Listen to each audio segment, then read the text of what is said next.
بسم اللہ الرحمن الرحیم۔ اسلام کے بنیادی عقائد میں سے ایک عقیدہ ہے عقیدہ توحید۔ توحید کا معنی ہے ایک ماننا،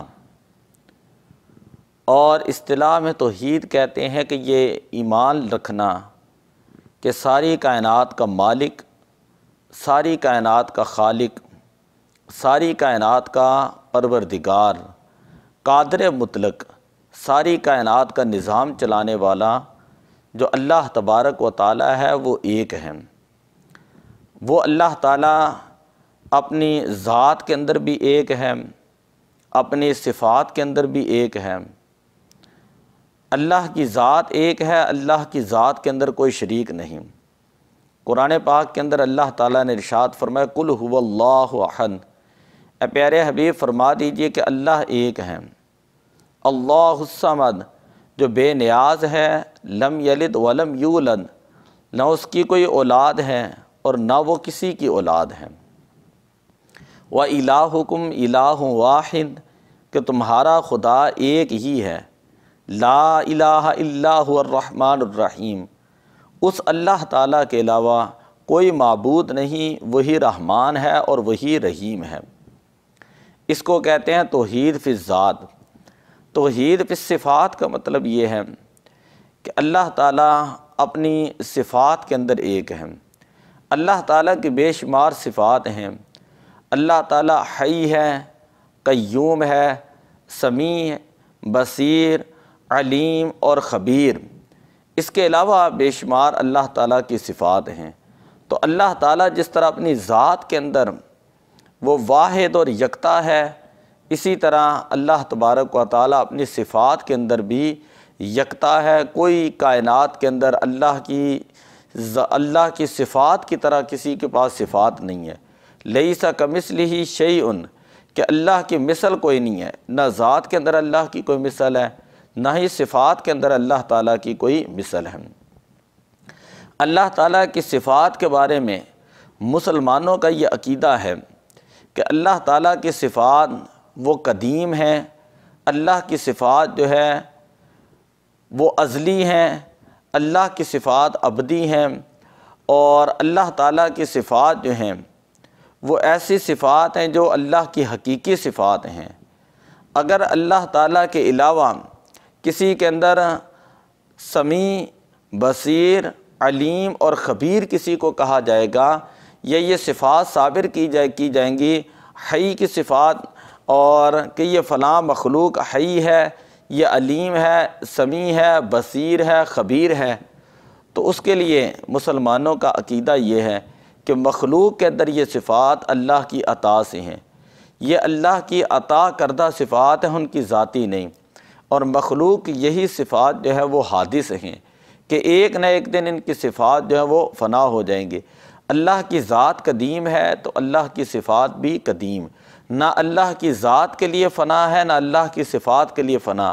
اس کے علاوہ کل من علیہا فان، کائنات کے اندر جو چیز بھی ہے وہ فانی ہے۔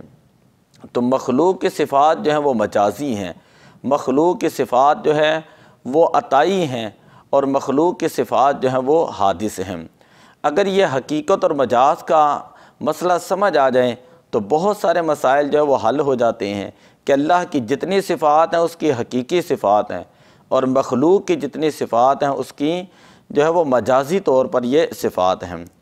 تو جس بندے کے دل کے اندر، زبان کے اوپر عقیدہ توحید جو ہے وہ راسخ ہو جاتا ہے، اقرار باللسان و تصدیق بالقلب، کہ اگر وہ زبان سے اللہ کی توحید کا اقرار بھی کرتا ہے اور دل کے ساتھ اللہ تعالیٰ کی توحید کا جو ہے وہ یقین بھی رکھتا ہے اور یقین کامل رکھتا ہے، تو اللہ تبارک و تعالیٰ اس بندے کو یہ چیزیں عطا فرماتا ہے۔ ایک تو یہ ہے کہ اس عقیدہ توحید کے انسانی زندگی پر اثرات یہ ہوتے ہیں کہ انسان کی عزت نفس جو ہے وہ محفوظ ہو جاتی ہے۔ انسان جو ہے وہ دنیا کے باطل خداؤں کے سامنے جھکتا نہیں ہے، وہ کسی کے سامنے، وہ صرف اللہ کی بارگاہ میں اپنی گردن جھکاتا ہے۔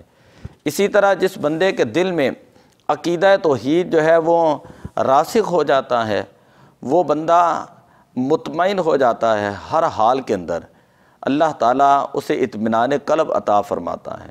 لا تقنطوا من رحمت اللہ، دنیا کے بڑے سے بڑے امتحان بھی آئیں، مشکلات بھی آئیں، تو اس بندے کا دل جو ہے وہ اللہ کی رحمت کے اوپر جو ہے وہ مطمئن ہوتا ہے، وہ بندہ اللہ کے ذکر و فکر کے اندر ہوتا ہے، اللہ تعالیٰ کی معرفت کی پہچان کے اندر یہ ہوتا ہے۔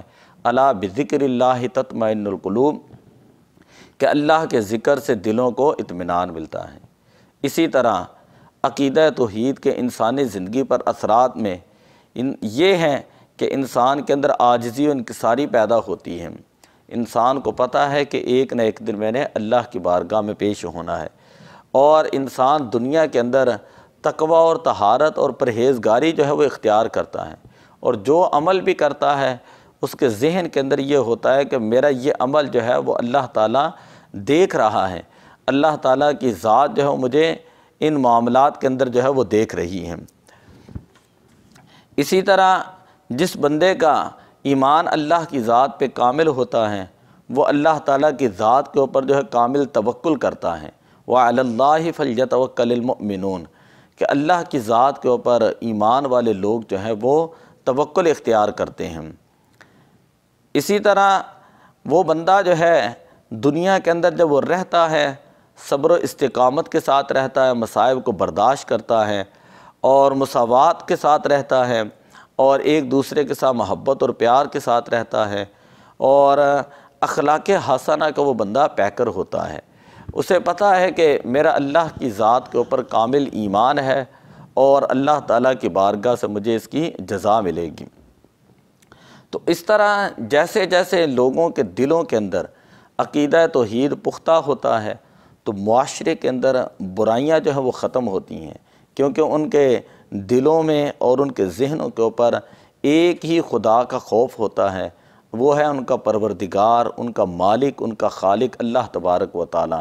اب وہ نیکیوں کی طرف راغب ہوتے ہیں، اور معاشرہ جو ہے وہ پرامن رہتا ہے۔ چوری، ڈکیتی، بے حیائی، فحاشی، عریانی، یہ جتنی خرافات ہیں، وہ لوگ جو ہیں ان خرافات سے باز رہتے ہیں، اور وہ ان خرافات سے جو ہے وہ بچ کر جو ہے وہ اپنی زندگی گزارتے ہیں۔ اسی طرح جو مسلمان ہوتا ہے اس کو اللہ تعالیٰ ہمیشہ استقامت عطا فرماتا ہے۔ قرآن پاک کے اندر اللہ تعالیٰ نے ارشاد فرمایا ان الذین قالوا ربنا اللہ ثم استقاموا، بے شک وہ لوگ جنہوں نے کہا ہمارا رب اللہ ہے، پھر استقامت اختیار کی، تتنزل علیہم الملائکہ، ان کے اوپر اللہ تعالیٰ کے فرشتے اور اللہ کی رحمتیں جو ہیں وہ نازل ہوتی ہیں۔ تو اسی طرح ہمیں بھی اللہ تعالیٰ کی ذات، اللہ کی صفات کے اندر جو ہے وہ کامل یقین ہونا چاہیے، پختہ ایمان ہونا چاہیے۔ جس طرح ہم زبان سے یہ مانتے ہیں کہ اللہ ایک ہے، اسی طرح دل کے ساتھ جو وہ تصدیق بھی ہونی چاہیے کہ ہماری زندگی کے تمام احوال جو ہیں، تمام حالات، تمام واقعات جو ہیں وہ اللہ کی طرف سے ہیں، اور میں نے زندگی جو ہے وہ اللہ تعالیٰ کے احکامات کے مطابق گزارنی ہے، اور میری پوری زندگی اللہ تعالیٰ کی ذات کے سامنے ہے، کوئی چیز بھی میری زندگی کی اللہ تعالیٰ سے پوشیدہ نہیں ہے۔ دعا اللہ عمل کی توفیق عطا فرمائے۔ الصلاۃ والسلام علیک یا رسول اللہ وعلی آلک و اصحابک یا حبیب اللہ۔